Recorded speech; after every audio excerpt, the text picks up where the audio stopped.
欢迎来到优生美书，感谢您打赏、点赞、关注和转发，鼓励我们创作更好的节目。第15章，两文件获大会通过。毛泽东保老幼过关。4月14日下午，中国共产党第9次全国代表大会在人民大会堂举行全体会议，1512名代表全部出席。毛泽东站在主席台上，长时间地向雀跃鼓掌的代表们不停地招手致意。后面的代表离开坐席，涌到通道上往前挤，为的是能够更清楚地一睹伟大领袖的尊容。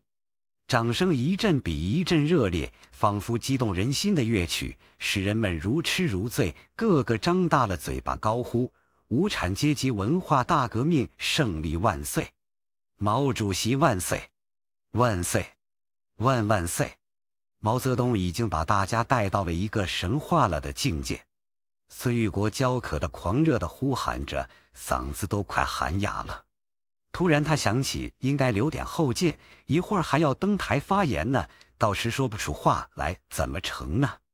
农民出身的李顺达觉得心跳加速，喉咙干渴，双手不由自主抓住前面的靠背，艰难地吞着口水，呼唤着日夜盼望的领袖。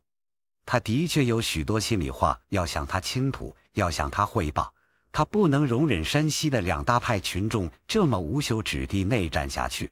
他已经给党中央和他老人家写信汇报了山西文革情况，也不知他收到没有。再看那些代表，人人伸长了脖子，眼珠几乎脱了出框，口号也变得简单和有节奏了，只是一片万岁声。林彪紧跟着毛泽东站在他的左边，眼睛望着台下那激动而又迷人的场面，轻轻地鼓掌而默默地想着心事。大会堂里的空调凉爽清新，代表们的欢动像大海的浪潮，给他以深邃莫测的感觉。他多么需要这样的时光啊！没有枪炮声，却可以任意俘虏自己所要除掉的任何人，舆论一律的噪音可以压倒一切不同意见，虽有几亿人民也可以看作没有其他人。在山呼万岁的环绕下，有充足的时间来全面分析自己，为即将到来的盛大节日做好精神及组织上的准备。他根本不去想毛泽东功照着山河才赢得了人民的信任。本节目由优生美书制作，欢迎关注、订阅和转发。他却想轻而易举，不费任何气力和智力，就想取代这位伟人。他充满了种种幻想，只是人们现在谁也没有看出这一点而已。周恩来身着蓝色中山装，面容虽有疲倦之色，精神却十分饱满。作为这次代表大会的秘书长，他忙得团团转，一天工作到了17、8个小时以上。老伴心疼的几次对他说：“你得珍惜自己的生命呀，这样下去怎么受得了呵？”他只是报以深深的一笑。他很清楚，这样不分昼夜的忙下去，很可能会突然倒下。但死亡并不是他恐惧的东西。从事革命以来，他已经次数多得数不清地向死神挑战，一次又一次接近了阎王，而又战胜了他。对于那2个字眼，他已经麻木，不再心存恐惧和不安了。他也十分明白，终究有一天，这些创业的老同志们都会死去，或者更现实的是，谁先死去。他真诚地希望自己能为毛泽东承受更多的压力，直至替他们牺牲一切。如果战友之间都争着把生和幸福、荣誉送给对方，而甘愿为战友奉献自己的一切，把死亡、牺牲、压力留给自己，这样的战友才是真正的战友，这样的友谊才是人间最珍贵的东西。这样的战友和友谊太少了。但是周恩来对毛泽东就是这样的战友，他对毛泽东奉献出的正是自己的生命和毕生的经历。许多历史学家对周恩来充满了种种猜测和臆断，他们试图发现原因，到底是什么把从事革命奋战整整一生的周恩来变成了这样的人。他们试图从中国传统的美德上去探究、去思考，但都不是准确的。从自己切身的革命经验中，周恩来认识了毛泽东，敬佩毛泽东，为他的才能和智慧而深深的折服。因为他们都选择了共产主义的理想作为自己奋斗的目标，他们都没有任何的私心杂加其中，这就是他们和常人的不同之处，也正是许许多多的人至今不能准确地解释一切复杂现象的原因。当毛泽东在悬挂着自己的巨幅肖像和党旗的主席台中央落座时，其他领导人已经各就各位了。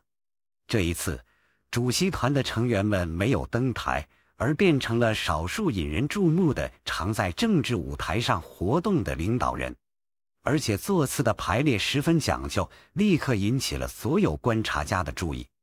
坐在毛泽东左边一列的是林彪、陈伯达、康生、江青、张春桥、姚文元、谢富治、黄永社、吴法宪、叶群、汪东兴、温玉成。而坐在老人家右边一列的是周恩来、董必武、刘伯承、朱德、陈云、李富春、陈毅、李先念、徐向前、聂荣臻、叶剑英。同志们，我们的第9次全国代表大会开了10多天了，大家对林彪同志代表中央所做的政治报告提了许多很好的意见，对党的章程提了许多好的意见。我看我们这个党的确团结起来了。毛泽东亲自主持着大会，即席发表着讲话。看得出来，他面前只放着几页纸，根本没有讲稿或提纲。但他讲话的重点非常突出，字句吐语清晰、准确，而且幽默风趣，很能抓住每一位代表的心。他说，现在国际上的帝国主义、现代修正主义和各国的反动派吵吵嚷嚷，想要孤立我们。你们说他们孤立了我们没有呢？我看就头有得逞吗？我们有这么多人，我就没感到孤立吗？会场里哄堂大笑。3月2日，苏联出动坦克、大炮侵略了我们的珍宝岛，我们的解放军奋起抵抗，仗打得很出色。你们知道珍宝岛一仗是谁指挥的吗？不是在座的元帅，也不是我们的大将，而是一位小将，姓孙，名玉国。这次仗是孙玉国指挥的。看来没有打过仗，也可以打仗。这次我们1没有用飞机，2没用坦克、装甲车，3没有指挥车，打了9个小时，敌人3次冲锋都被我们打垮了。接着他列举了这次战斗中的一些突出的势力和勇士，以及苏联要求会晤战争可能出现的规模，但中心点是讲军队的勇敢，只要有了这一条，任何敌人都可以战胜。会场上向他响起了长达5-6分钟的掌声。谈到武器时，他说，我们不是不要飞机、坦克、装甲车，但主要靠勇敢。要破除迷信，这次珍宝岛就破除了迷信。不是说苏联军队厉害的不得了吗？这次叫一位20多岁的年轻军官给他们戳穿了，他们也不是不可战胜的，也是一只纸老虎。这话极大地鼓舞了在座的代表们，恨不得都冲到珍宝岛去和苏联军人决一死战。毛泽东的思路怎么跑到这上面来了？黄永胜心里一阵高兴，这意味着下一步军人在政治局的地位就应加强。他一边听着毛泽东的讲话，一边轻轻地抚摸着自己的手背，就像抚摸着当年的枪杆子一样。对于毛泽东这番话和自己将要进行的发言，他心里颤出难得的感情和激动。还有什么能比指挥千军万马更能塑造一位大将、元帅的形象更威风的呢？只有战争才能使一位本来不出名的角色变成举足轻重的人物，才能使将军们拥有重权，才能使怀有旗帜的男儿大显身手，创立奇功。像通常一样，他人坐在那儿，思想却遨游天空去了。他的脸上露出一缕人们熟悉的淡笑，那是充满了自信的笑容。当会场上传来人们熟悉的林彪那拖腔声音时，黄永胜才从沉思中清醒过来，开始注意林彪的讲话。林彪显得特别激动，红晕布满了他本来苍白的脸庞。他从他青年时代就跟随毛泽东谈起，畅述了紧跟、高举伟大领袖旗帜的体会。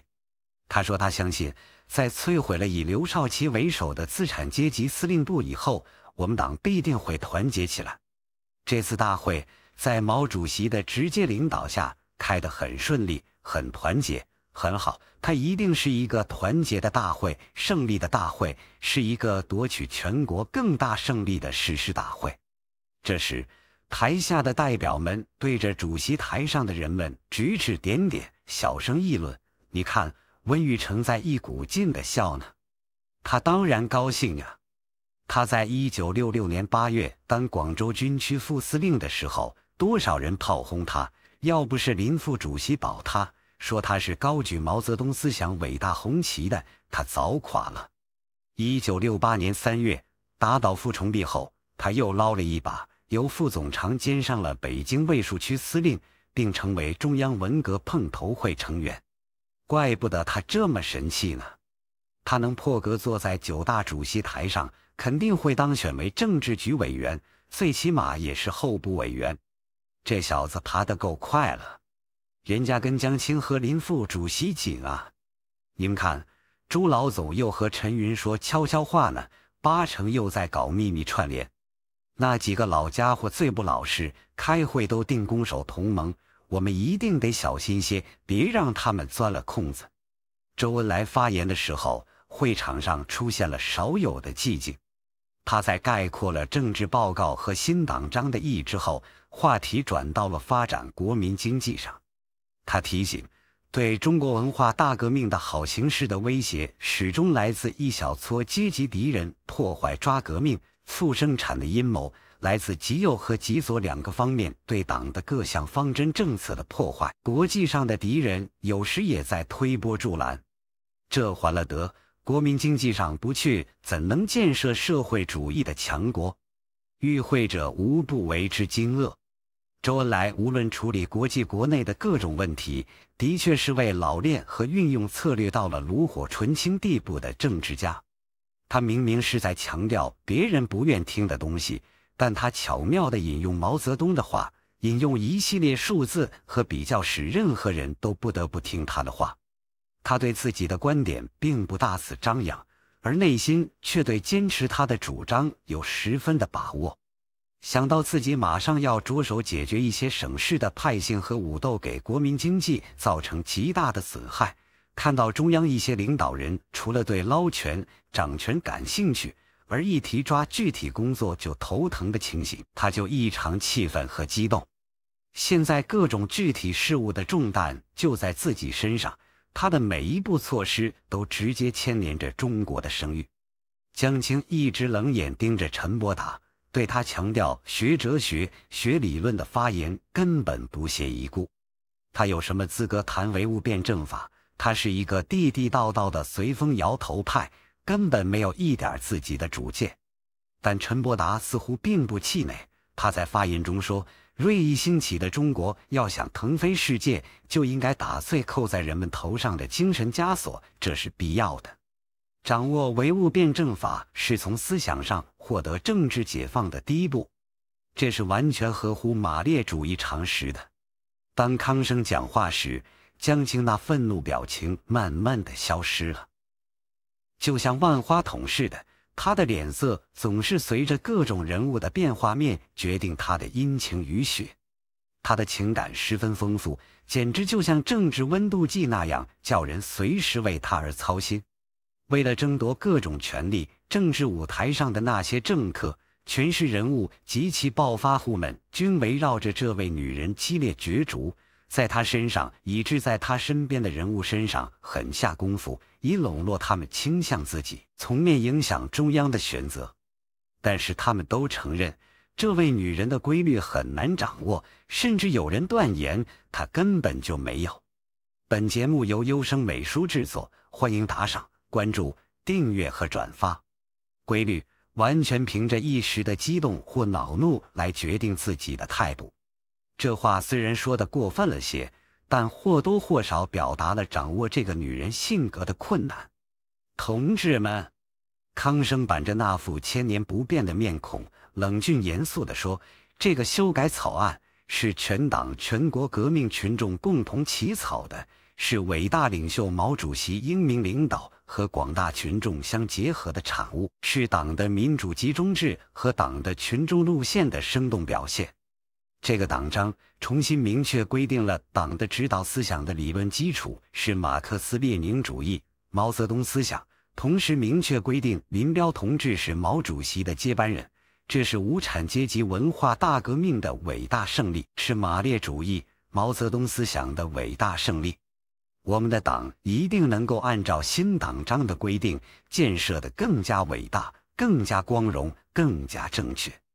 随着热烈的掌声，王洪文在黄永胜之后亮相了。此时此刻，人们还看不到这个人物的重要性。在大多数人的心目中，这是位敢打敢冲、年轻精炼的小伙子。他自己也深深地能感受到毛泽东对他的关心与喜爱之情，不过他并没有想到要一步登天。他似乎也能感受到一位普通的工人造反派和中央最高层领导人之间存着的距离和差异。他更明白，自己正被一股无形的力量往那扑朔迷离的高层旋转。他既兴奋又不安，对他自己未来的命运如何发展没有把握，也缺乏信心。目前只有利用张春桥、姚文元来发展自己。这对一种圣洁的信仰来说似乎有点卑鄙，可也只好这样了。我们工人阶级完全拥护伟大领袖毛主席极其重要的讲话，拥护林彪同志的政治报告，拥护中国共产党章程草案。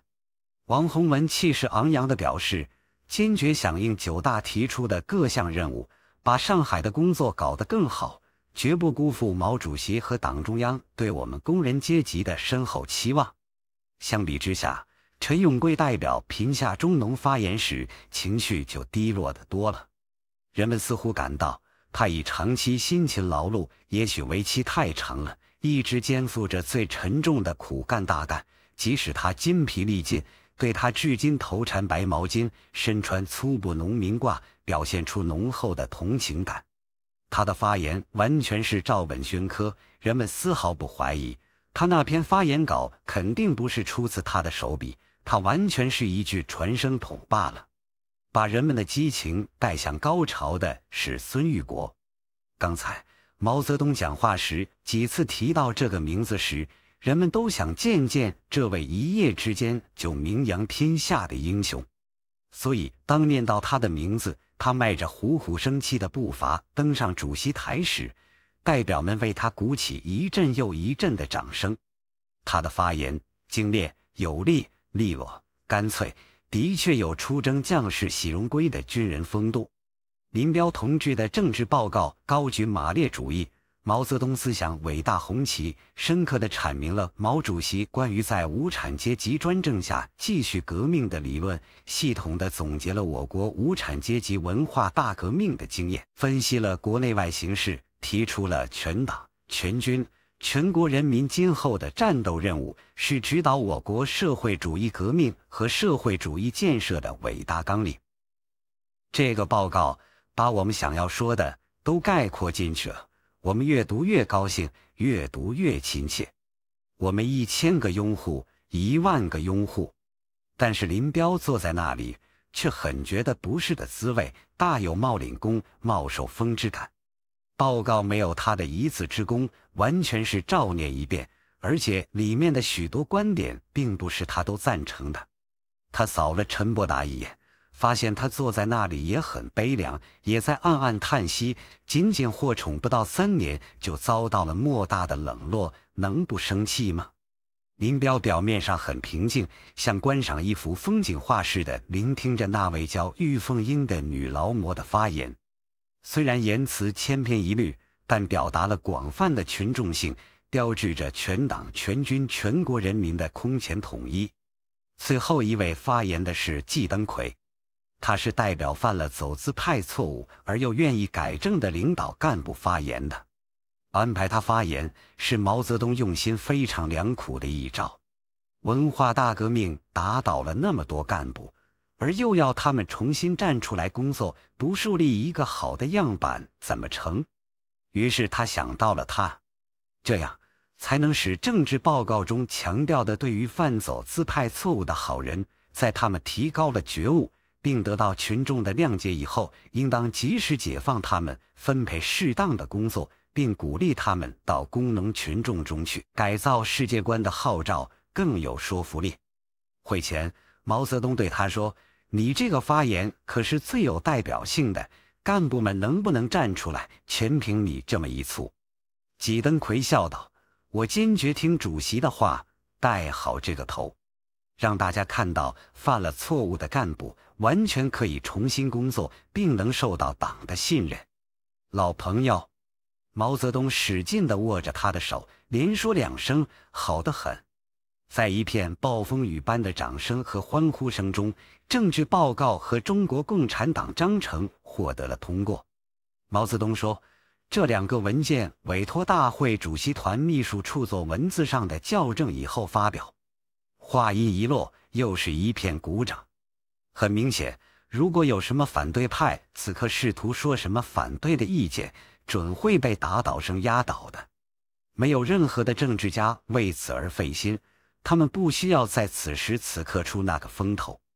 4月14日晚上，主席团召开全体会议，周恩来在会上宣布，中央委员、候补中央委员候选人先由各代表团自由提名，主席团汇集各代表团意见，提出候选人名单草案，再交给各代表团，经过充分协商，产生出候选人名单，然后进行一次无记名投票的预选。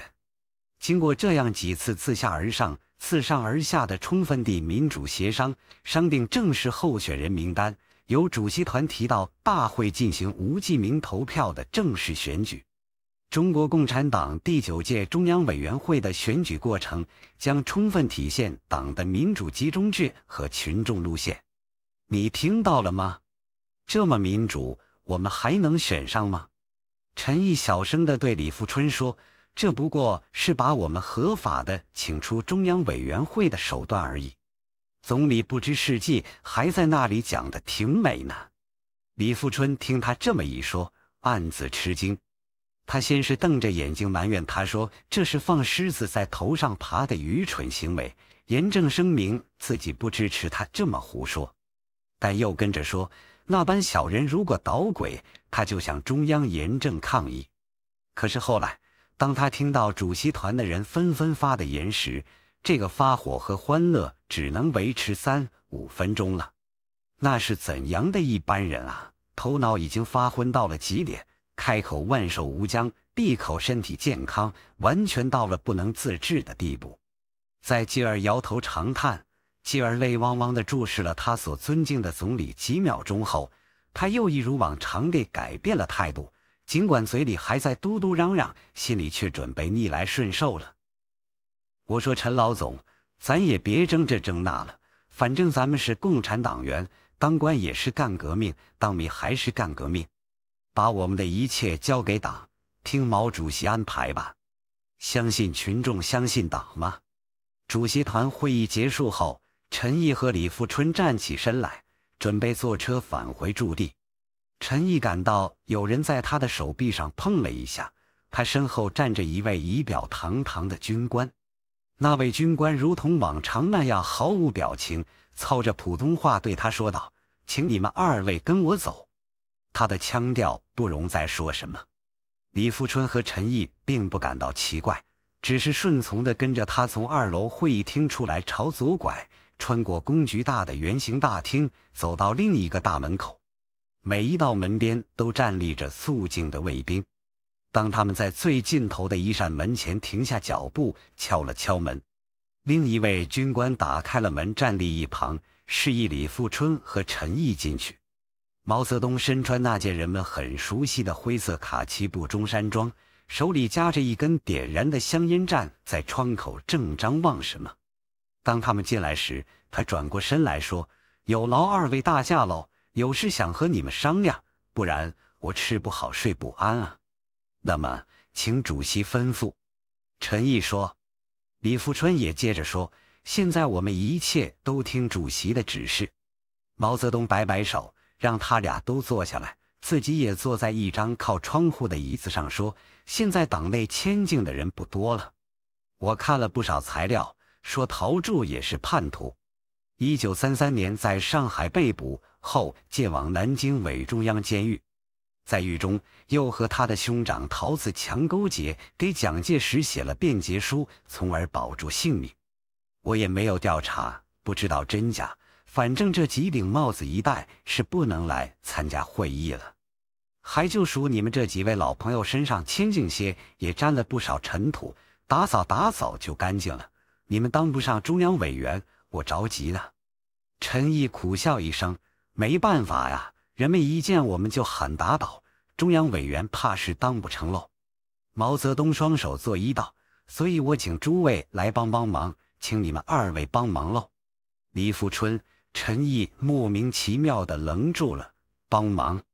是啊，请你们来就是商量一下，要你们带个头，做个高姿态。本节目由优声美书制作，欢迎关注、订阅和转发。的自我批评取得群众的谅解。然后我让恩来、林彪和文革小组的那几位秀才一起去做工作，想法把你们都选为中央委员，这样我脸上也有光了。人嘛，谁能不犯错误呢？要说错误，人人有份，我的最多。不知二位有何打算？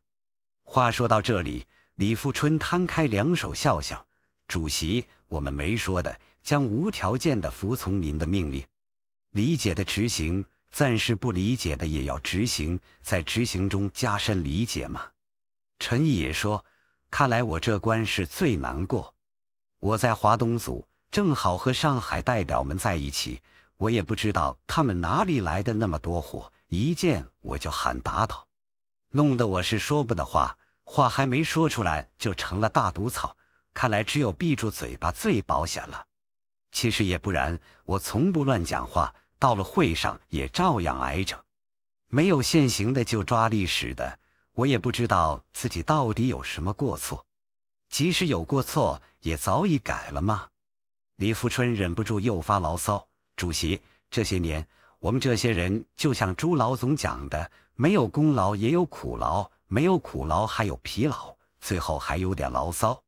不过我们都不是对准党的，而只是对极少数人有意见。”陈毅拍着胸脯说：“在毛主席面前，我陈毅地说心里话，要不憋得慌。我看有的人是50步笑百步，以溢美遮百丑，还有的公然篡改历史，我这里有证据。”他从皮包里摸出一本两朝路线斗争史的小册子，翻到第36页，念道：“林副主席是南昌起义的光荣代表。1928年4月，林副主席等又率领南昌起义的部分军队，经过曲折复杂的斗争，奔上井冈山，直接参加了毛主席领导创建井冈山革命根据地的光荣斗争。林副主席和毛主席的胜利会师，对中国革命斗争具有伟大的意义。林副主席一直紧跟毛主席，最忠诚地执行和捍卫毛主席的无产阶级革命路线，是毛主席的亲密战友。”李富春说：“主席让林彪同志接你的班，我们没意见，我们也承认他干得比大家好，但这样篡改历史叫人受不了。朱老总、陈毅这些人都还活着。在南昌起义时，林彪仅仅是起义部队中的一个排长。1927年11月，南昌起义保留下来的部队由广东潮汕地区转移到江西省大更时，这支部队中担任连长的林彪开了小差，我可以作证吗？”陈毅拍着沙发扶手说：“我说我不服气，就是指有人硬要往活人眼里揉沙子。我无法理解这种党史教育究竟好不好，会在历史上产生什么样的作用。”毛泽东的眉头打了个结，吧嗒吧嗒的一股劲的吸烟，脸色越来越难看。他俩见状，只得收住了话头。怎么不说了？我们不知说的对不对？凡事心里咋想，就咋往外掏。在您儿前暴露一下活思想，也是为了向您求教吗？陈毅正眼望了一下毛泽东后，低下了头。毛泽东叹了一口气，对陈毅说：“你呀，今生吃亏就在这张嘴上，总是学不会拐弯子，这样不行啊。再说，这个问题不是现在讨论的课题，我们一再提倡斗私批修，每个人专讲自己的缺点错误，别人的问题让人家自己去讲，可以吗？再说，你们抓的这件事也太晚了吗？江青早几把那个本子给我看了，我让林彪自己把它们收回来，统统销毁。将来历史怎么写，由不得我，也由不得你，还是后代历史学家的事。我们到底是什么派由他们定，但你们不要自己去讲好不好？还是讲自己的毛病。主席这么说，我思想上通了。陈毅说：“我也通了。”李富春接着说：“毛泽东站起来，今天我与你们的谈话，二位没有传达的义务。你们给我讲的那些话，我也忘记了，全当没有说。最后一点希望就是祝你们早点过关。”陈毅猛然一听，感到迷惑不解，再仔细一想，明白了他的用意。对于在这种情况下需要如此的谨慎，他一动也不动地站起来，就像他头顶上方的天花板上画着一座泰山似的，感到一种空前的压抑感，一种说点真话随时都有大祸临头的压抑感。他望着党的主席那颇为自信而又带忧郁的面孔，点了点头，然后他们的手紧紧地握在一起了。第16章，副统帅面授治国道。林太子暗除肉中刺。林彪平时不多言多语，整天陷入沉思和读书散步之中。如果没事时，他喜欢独自捧本辞海，拿上放大镜一看就是一整天。书上和读书卡片上记满了他认为有用的各种语录和资料。这种读书方法是从马克思回忆那里学来的。他对儿子、女儿说：“本节目由优声美书制作，欢迎打赏、关注、订阅和转发。和你妈妈都爱积累资料，看到有用的知识和词句就记下来，到用时这些东西如同炒豆似的都蹦出来了。如果你认为此人对谁都是沉默寡言，那就大错而特错了。他在儿女和最亲信的人面前讲话是很多的，而且最易犯军事家和哲学家最忌讳的毛病——啰嗦。大概是性格有相同之处的缘故吧，在他最接近的朋友和下属跟前，他和黄永胜的来往最多，讲话也最为随便。黄永胜是个战将，说话办事很有分寸且谨慎，而且他同林彪相似，也喜欢读点诗词或写点什么东西，一心一意想把自己打扮成儒将风度。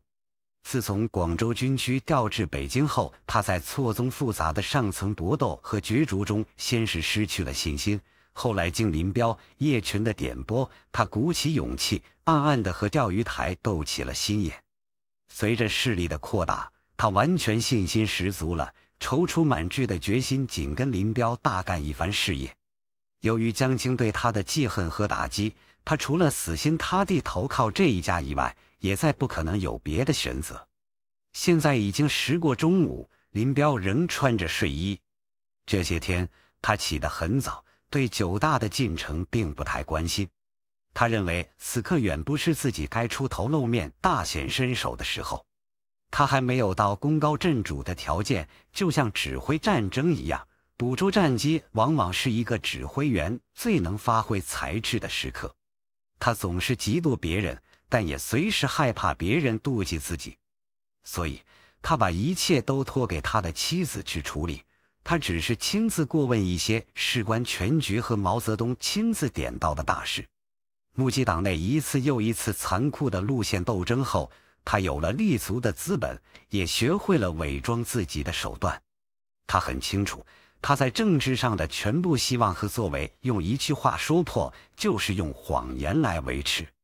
他总结到这一点也很不简单，他把全家4口人都搭上，而且也要求自己的儿女把他们青春和活力都花费到如何织成一个天衣无缝的谎言上。为了谎言而说谎，为了谎言而精心编造各种各样的理论，抛弃了那种传统的马克思主义的规则，而完全换上了他自己独创的语言。按照毛泽东的规定，自4月15日起进入9大第3个议程，选举党的中央委员会、全体代表，并将继续分组讨论，结合本地区、本系统、本单位的实际情况，进一步落实大会提出的各项战斗任务。他想找人聊一聊，而且这个人只能是他统帅下的主将黄永胜。他已经多次向毛泽东提议，让黄永胜和董必武都进入常委会。董必武年事已高，不过是个陪衬，而黄永胜进入常委，则是如虎添翼，能发挥更大的威力。他看出毛泽东打算接受他的建议，中央一些事交给他干，目的既是考察，也是锻炼。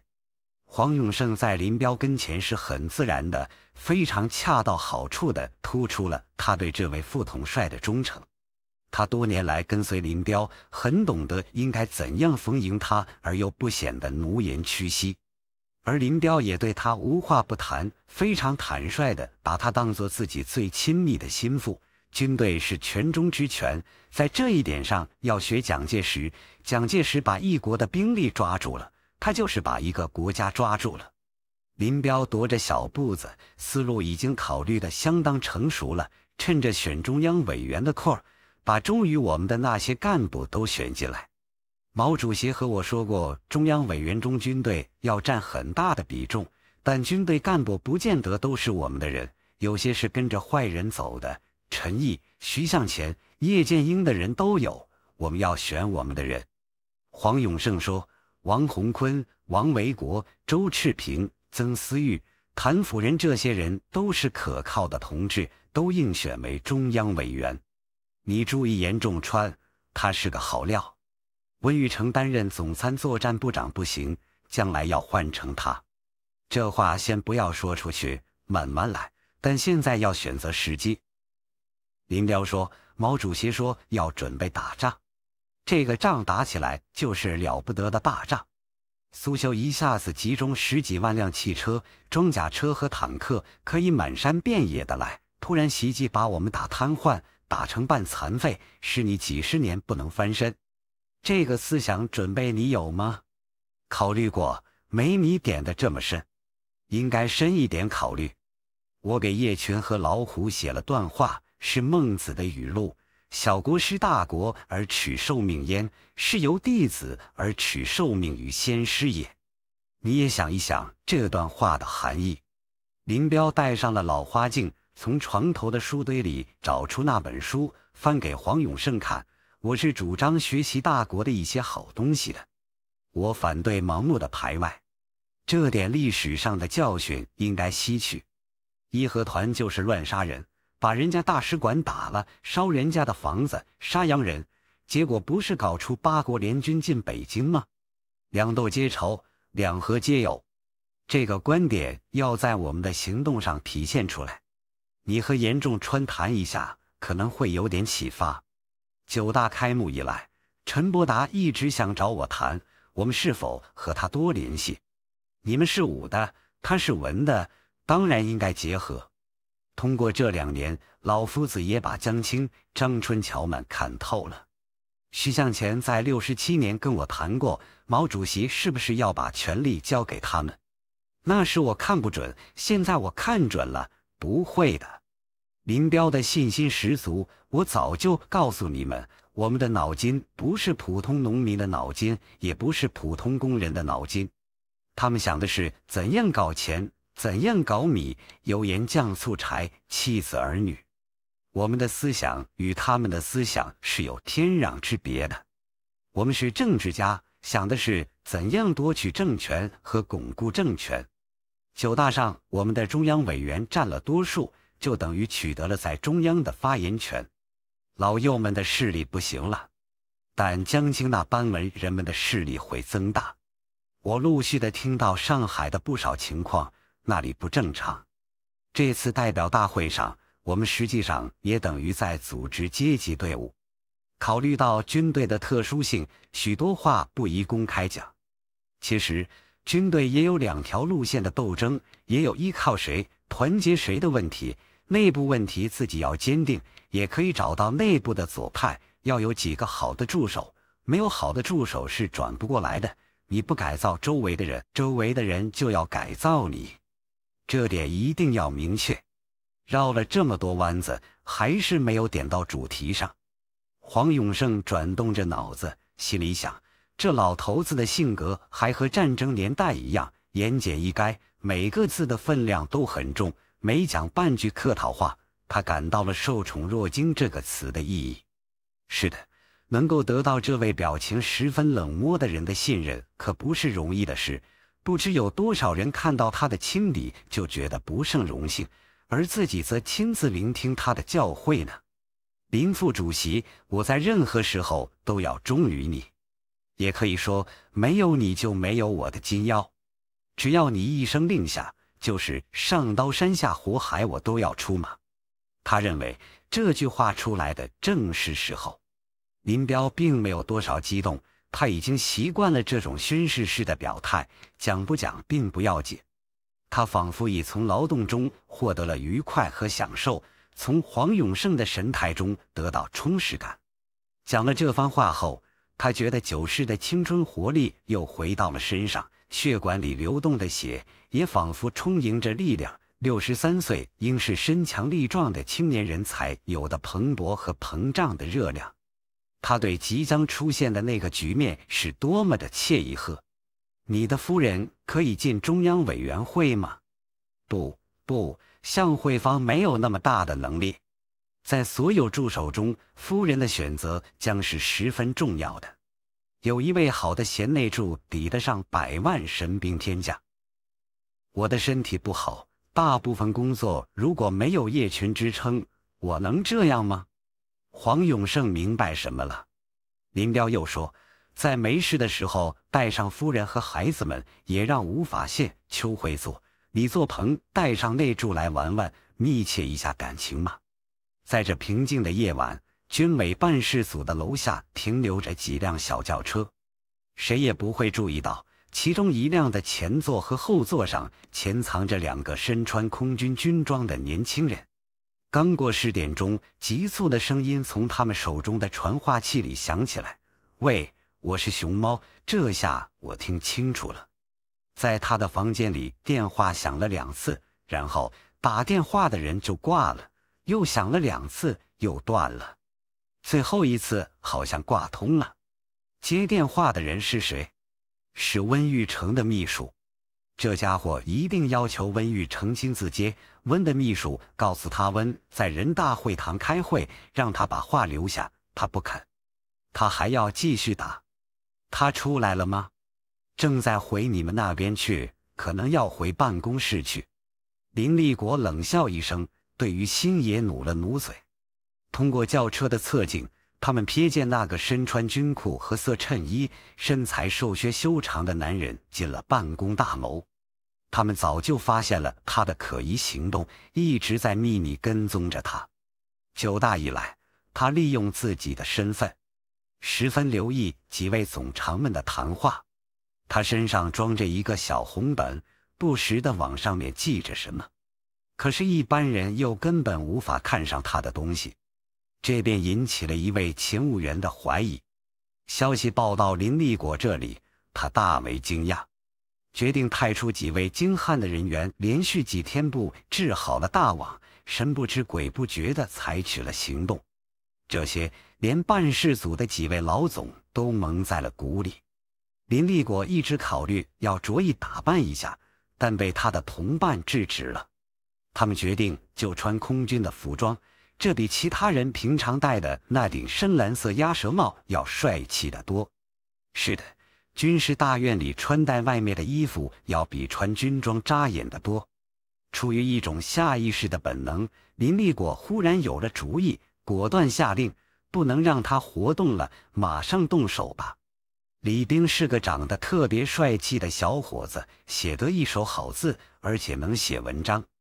他出身于一个普通的工人家庭，母亲是位教员。他的履历表上清楚地记载着他的一切。1950年2月28日出生于河北，还有一个妹妹，都是共青团员。文化革命开始前1年参军，精通捕夫擒拿，枪法精湛。虽然年轻，但政治觉悟很高，决心为保卫无产阶级司令部而献身。要不是如此，他也不会被黄永胜看中而调到他身旁当机要秘书。那是1968年4月的一天下午，李冰从发至军委办事组的简报上看到了江青的讲话。他宣布温玉成兼任北京卫戍司令，并对卫戍区有人反对温玉成而大加怒斥。他很快产生了一种认识，温玉成是江青最信任的人，而江青信任的自然也就是无产阶级司令部的人了。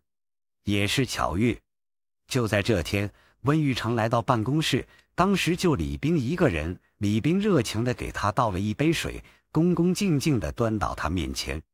温玉成接过杯子，也握住了他的手，把他拉至自己身边，亲切地问他的名字和家庭情况。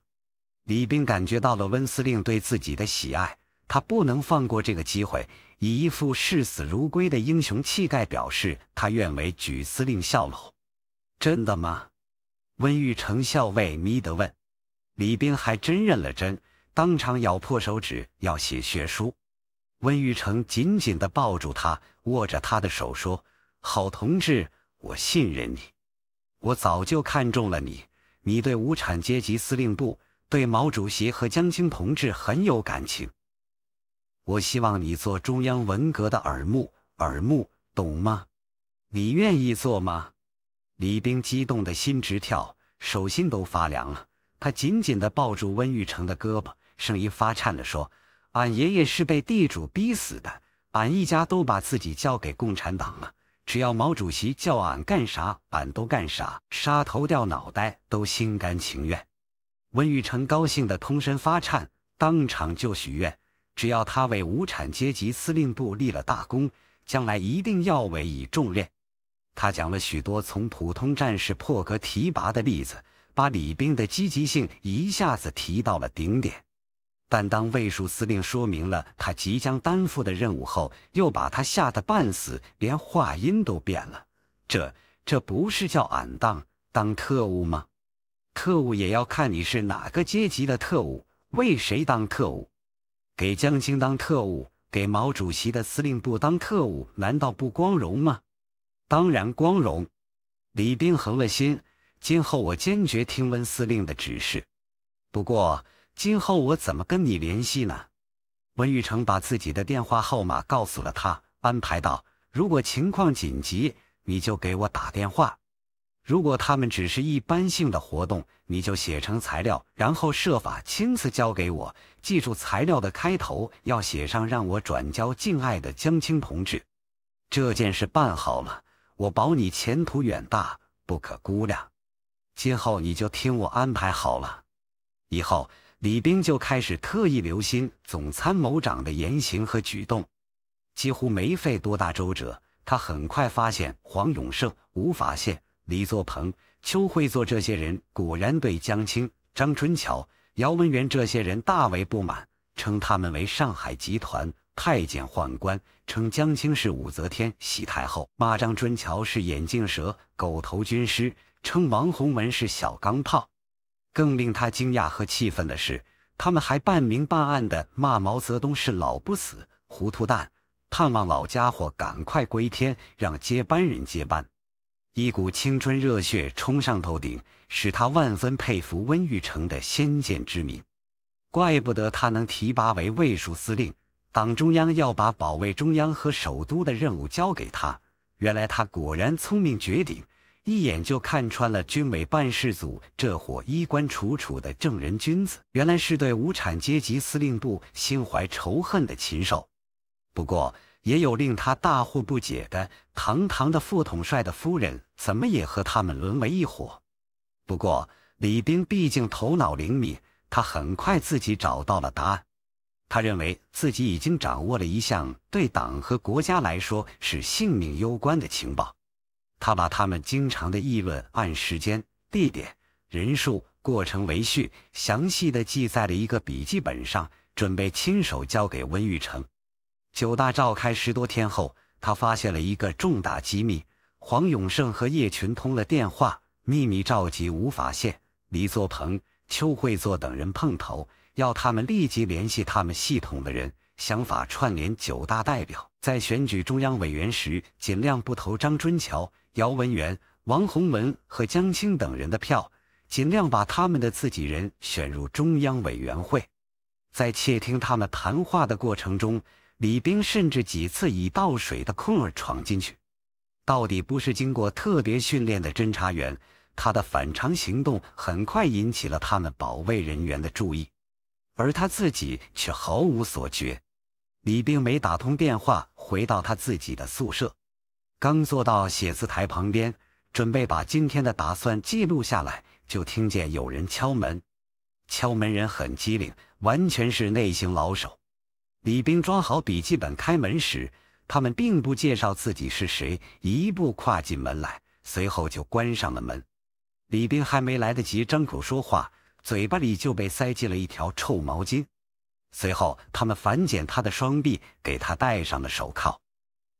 其中一个瘦高个给他戴上口罩，披上大衣，扣上军帽，很内行的叫人架着他下了楼，推进吉普车里。2人压着他，把他的脑袋按在另一个人的大腿中间，夹得他几乎喘不过气来。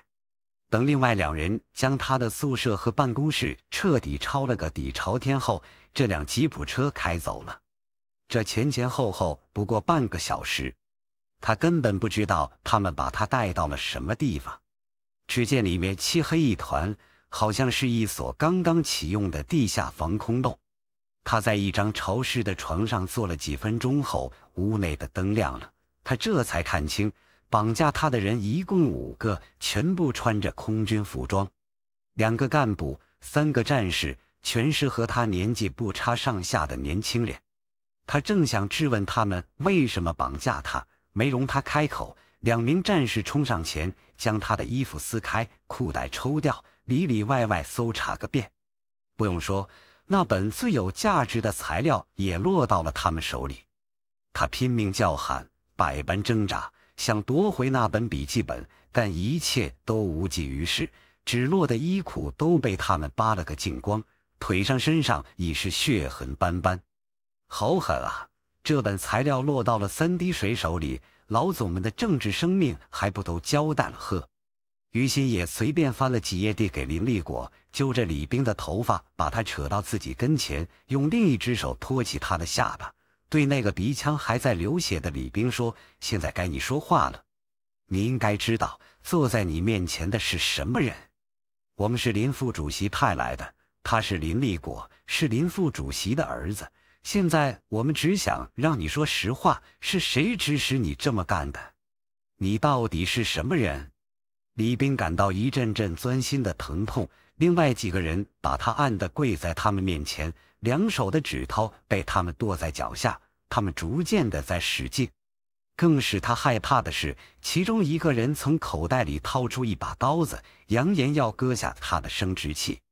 开始他还硬顶着，后来实在支撑不住了，当他的指头在2双皮鞋的捻动下发出啪啪响声时，他哭叫着讨饶。林立果掏出手帕，把他拉到自己身旁，替他擦掉嘴角的鲜血，又脱下自己的大衣披到他的身上，给其他几个人使了个眼色，他们都出去了。屋里只剩下他和于心野。